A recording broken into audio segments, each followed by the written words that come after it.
వివాహేతర సంబంధాలపై సుప్రీంకోర్టు సంచలన తీర్పు ప్రకటించింది.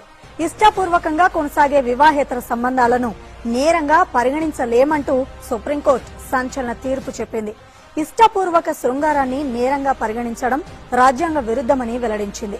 భారతీయ శిక్షా స్మృతిలోని సెక్షన్ 497 పురాతన చట్టమని, రాజ్యాంగ సమ్మతమైనది కాదని పేర్కొంటూ ప్రధాన న్యాయమూర్తి జస్టిస్ దీపక్ మిశ్రాతో కూడిన 5 సభ్యుల ధర్మాసనం తీర్పు వెలువరించింది.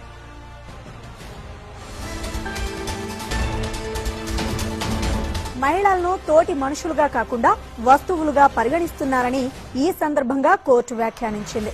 వైవాహిక జీవితంలో అసంతృప్తికి వివాహేతర సంబంధాలు కారణం కాదని, వైవాహిక జీవితంలో అసంతృప్తి వల్లే ఇలాంటి సంబంధాలు తలెత్తుతున్నాయని సుప్రీంకోర్టు ప్రధాన న్యాయమూర్తి దీపక్ మిశ్రా వ్యాఖ్యానించారు. పరస్పర సమ్మతితో చేసే శృంగారం ఇకపై నేరం కాదని సుప్రీంకోర్టు ధర్మాసనం వెల్లడించింది. సెక్షన్ 497 తో పాటు సెక్షన్ 198 కూడా రాజ్యాంగ సమ్మతం కాదని వెల్లడించింది.